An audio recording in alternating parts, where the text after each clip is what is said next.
Toca um bagulho de putaria aí, meu irmão. E aí, DJ Kennedy, tu é o brabo por quê, meu pau? Tá deixando a piranha com sede? Tu é mal, hein, filho? Mal, hein, filho? Abre a rodinha.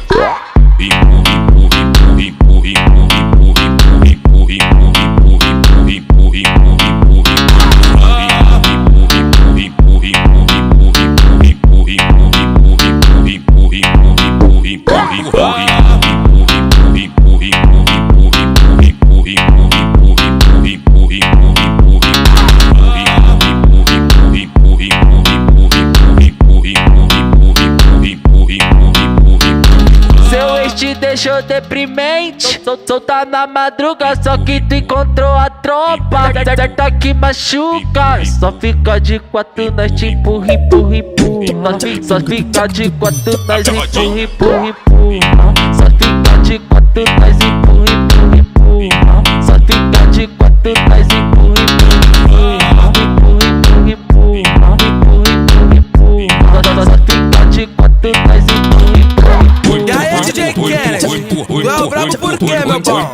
Tá deixando a piranha com sede? Tu é mal, hein, filho? Mal, hein, filho?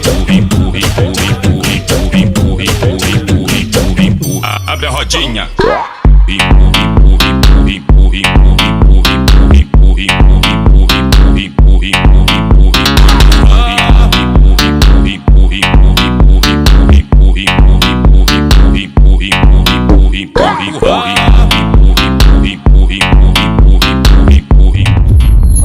Why do you keep staring into the darkness and muttering about power?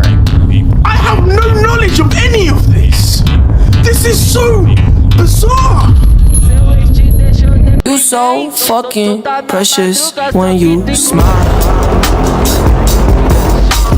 Legard nasceu no reino de Rondon e não sabemos sobre seus pais, mas ele nasceu de origens humildes, assim como um camponês. Desde cedo ele tinha uma presença magnética que fazia todo mundo ao seu redor seguir ele. Quando mais velho, ele criou um exército de mercenários, conhecidos como os Cavaleiros do Sol da Meia-Noite, e eles prestavam serviços em guerras e disputas para Rondon, e seu sucesso era absoluto. O sucesso de Legard como líder foi atribuído à sua visão profética de um reino unificado, alcançado sem a necessidade de violência. Ele queria que, no futuro, a humanidade toda estivesse unida sobre uma só bandeira. E ele tinha um jeito muito bom de se relacionar com pessoas comuns, que viam nele um pouco de si mesmas, já que ele também veio de origens humildes como camponeses e fazendeiros. Além disso, sua profecia começou a se espalhar. Esta profecia falava sobre um homem de cabelos claros que rivalizaria os deuses em poder e beleza. Ele uniria os estados em guerra, não pelo poder do cajado de ouro, mas pelo poder de uma dúzia de forcados. E unidos, a humanidade seria levada a uma nova era de ouro, uma nova ordem mundial, assim como Almer havia feito há muitos séculos atrás. Apesar dele mesmo não acreditar nas profecias, o povo ao seu redor acreditava, inclusive sua amiga e braço direito, Darcy Catalys, porque ele é leal e o amava profundamente, e eles lutaram muitas batalhas juntos e cada vez ganhavam mais e mais influência. E tanta influência e atenção incomodou o Rondon.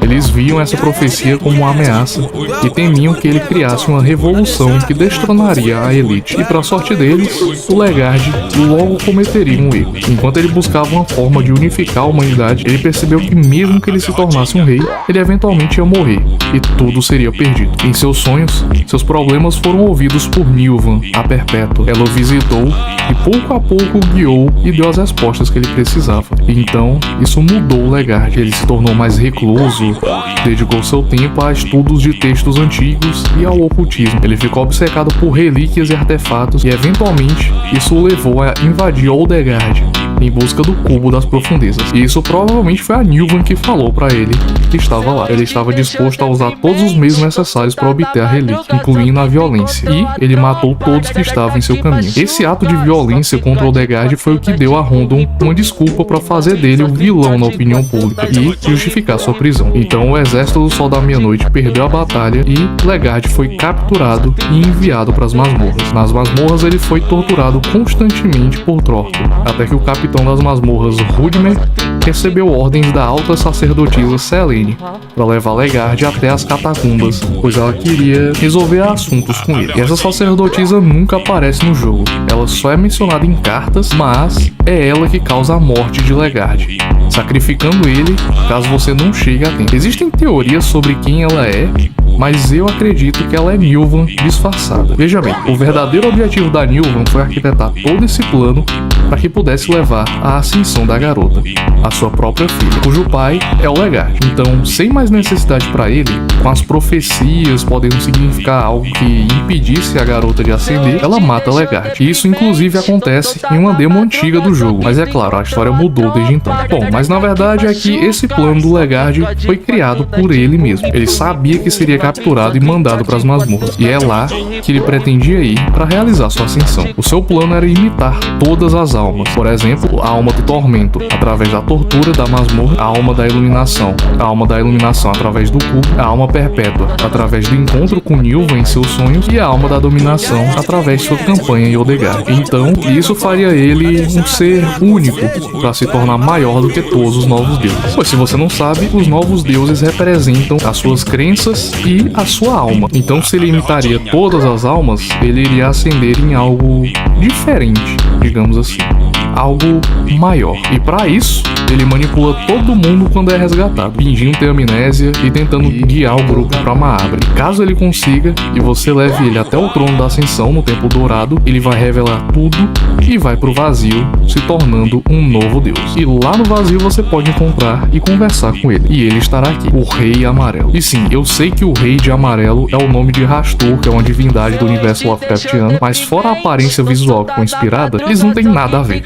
Nada mesmo. Esse Rei Amarelo é a forma acendida dele. No entanto, ele não é mais a mesma pessoa que o jogador conheceu. Lembrando, quando você se torna um novo deus, é a sua versão divina que voltará pro mundo e tomará o controle. E você será abandonado no vazio para vagar até morrer. E ele mesmo confirma, ele não é o Legarde. Ele é um deus que veio unir a humanidade e amar a todos incondicionalmente. E o jogo te dá duas opções. Você pode se ajoelhar e adorá-lo como seu deus, ou você pode impedi-lo de continuar seus planos. E caso você tente impedir, ele é uma das lutas mais difíceis do jogo, pois tanto sua cabeça quanto seu corpo tem uma vida muito alta e ele usa feitiços bem perigosos como Black Orb e Hurt. No final, se você matar ele, a sua equipe é jogada para fora das masmorras e vocês escapam, conseguindo no final ser. Só que os traumas e a influência da masmorra já afetou demais a sua sanidade e você lentamente fica louco enquanto tem sonhos constantes com aquele lugar. A outra opção, caso você louve ele como deus, a sua equipe é poupada e jogada para fora da masmorra, onde você vive normalmente por décadas em paz, até que tempos depois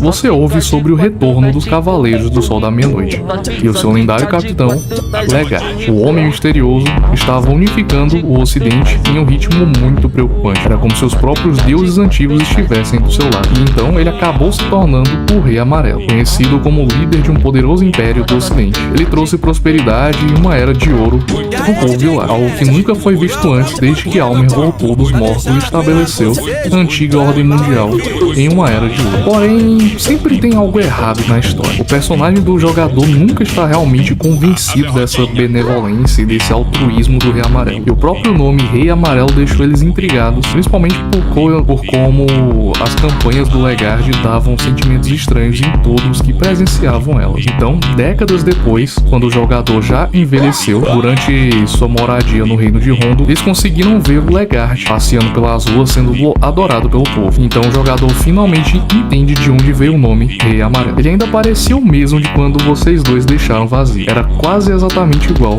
como você se lembra. As diferenças agora são que a pele dele era de uma cor amarela doentia, colorida pelo tom escuro do vazio sem fim. O personagem do jogador percebe que ele não era humano e que esse não era um homem tomando para si o reinado dos deuses. Legarde era algo totalmente diferente. E isso é expandido nas falas do August no segundo jogo. Ele compartilha uma história com o jogador sobre como o Rei Amarelo da Loucura era um senhor da guerra maligno do século XVII, obcecado por uma profecia que previa que ele serviria ao bem maior, e então ele usava isso como desculpa para suas guerras sem fim. E além disso, nós temos também o final S da Darcy. onde ela encontra o Legard morto nas catacumbas e através de um feitiço antigo de Sylvian, ela consegue retorná-lo à vida. Mas ele volta diferente. Esse ser é obcecado por guerras, violento e cheio de ódio pelo seu plano na masmorra não ter funcionado e ele ter sido torturado até a morte. Ainda assim, Adácio revive e fica ao seu lado, mesmo que ele esteja estranho e totalmente diferente. E bom, antes de irmos pro segundo jogo, o que seria canônico aqui dentre todos esses finais? A versão mais aceita e a que eu acredito é que o Legard morreu, e então ele foi revivido pela Darcy, e então Adácio ajudou a ascender, e ele se tornou o Rei Amarelo, mas de uma forma diferente. Isso explicaria o Rei Amarelo da loucura que o August comenta, a cor de pele amarela que o jogador comenta no final C, e o motivo dele ter feito guerras e mais guerras até que eventualmente sumiu da história, pelo menos até alguns séculos depois. Até que um indivíduo misterioso que rapidamente ganhou destaque após a Primeira Grande Guerra será apoiado por um movimento populista que exigia que ele fosse colocado no poder. Embora ele seja considerado um grande líder e um orador muito carismático, existiam rumores estranhos e perturbadores sobre seu governo. Alguns disseram que quando o Conselho de Bremen recusou a elegê-lo, ele pessoalmente massacrou todos eles, supostamente tomando os tiros como se não fossem nada. Alguns afirmam que o Kaiser é um deus, outros um monstro, e alguns teóricos da conspiração sugerem que ele faz parte da Irmandade, que é uma antiga seita secreta que controla secretamente os eventos da Europa há anos. Sob o governo do Kaiser, o Império de Bremen unificou vários países vizinhos, atacou a União Oriental e iniciou a Segunda Grande Guerra. Enquanto liderava seus exércitos para a vitória, o Kaiser tornou-se temido e respeitado em toda a Europa. Com ainda mais rumores circulando sobre os horrores que foram cometidos por suas tropas, em 1942, o Kaiser finalmente assinou um tratado de paz e conquistou uma cidade na Boêmia, chamada Prihik. E é então que começa o segundo jogo. E é claro, o Kaiser é na verdade o Legard. Após ascender e se tornar um grande senhor da guerra, ele falhou em ser adorado pelo povo devido à ascensão do deus do medo da fome. As pessoas rejeitaram a mensagem do Kaiser e adoraram o deus que acabou de surgir, fazendo com que suas tentativas de unificar a Europa falhassem. E por isso ele desapareceu. Foi apenas depois da Primeira Grande Guerra que ele voltou e reivindicou o poder sobre o Império de Bremen. No entanto, aprendendo com suas experiências anteriores e devido às habilidades divinas dele estarem se perdendo lentamente, ele procurou encontrar alguém que pudesse mudar a Europa no seu lugar. E então, após anos de planos e manipulações, finalmente surgiu o Projeto Logic, um projeto secreto conduzido pela União Oriental dentro dos túneis abaixo de Prihik. Nesse projeto, uma única pessoa seria escolhida para renascer como um deus da máquina, alguém que manipularia o fluxo de comunicações e informações para formar uma consciência coletiva mundial maior. E é por isso que ele tomou a cidade, para ele mesmo conseguir pôr seu plano em prática. Mas infelizmente para ele, o deus da lua Her surgiu para impedi-lo. E por isso ele não pôde ir pessoalmente ligar os teletroscópios, sendo o jogador aquele que faz isso. É perigoso para ele andar sobre o olhar de Her e do caos que causou. O Festival Termina foi uma grande tentativa de impedir seus planos, mas com o jogador, ele conseguiu mesmo assim. E no Bunker Branco, onde tudo termina, você encontra ele pela última vez. Ele conversa sobre seus planos terem sido frustrados pela garota, sobre sua versão antiga ser abandonada no vazio e sobre ter ficado mais humilde depois de perder. Ele estava perdendo sua força e com isso, ele apenas tenta ganhar tempo até que a lógica esteja pronta. Afinal, esse sempre foi o plano dos novos deuses, criar um ser tão poderoso quanto um deus antigo que vai cuidar da humanidade e mudar o mundo, coisa que eles nunca conseguiriam fazer. E então, nessa luta, ele morre. Ou será que não? Bom, se você tiver de ousa, no fim da luta, o Nasharai irá comentar, dando a entender que aquele ali era apenas um clone e que ele escapou na verdade. Sendo assim, o futuro do Kaiser é incerto, apenas que seu plano no fim das contas funcionou. E bom, até o momento, essa é a história de Legard no Fear and Hunger. Nós não sabemos exatamente se ele irá voltar para o terceiro jogo, mas eu não duvido que ele faça uma pequena aparição. O papel dele na história é sempre o de ser um homem que deseja proteger a humanidade, apesar de seus métodos ruins, criando guerras no processo. Inclusive, foi por esse mesmo motivo que causou as duas grandes guerras que assolaram o mundo nos últimos eventos recentes lá do segundo jogo Termina. Porém, apesar de tudo, no final, aparentemente tudo deu certo. E a humanidade agora tem uma nova deusa que foi feita para protegê-la e cuidar dela, levando os humanos a uma era de maior paz. Dessa vez eu espero que dure mesmo, que ele não crie mais guerras para tentar criar outra criatura divina para cuidar da humanidade, porque, pelo amor de Deus, ele já fez muito disso. Então, essa foi a história até agora. Muito obrigado se você acompanhar até aqui. Deixe seu comentário se você gostou e peça aí o quem mais você quer ver a história aqui no canal. E esse estilo de vídeo é relativamente novo, começando com o vídeo da garota e agora este aqui. Talvez eu faça disso um tipo de vídeo mais comum, mas eu queria ver quem vocês querem que eu traga a história aqui. No mais é isso. Muito obrigado se você acompanhou até aqui e nos vemos no próximo vídeo. E falou! Hey, Lagarde! I heard your stupidity is strong. Let me fight it!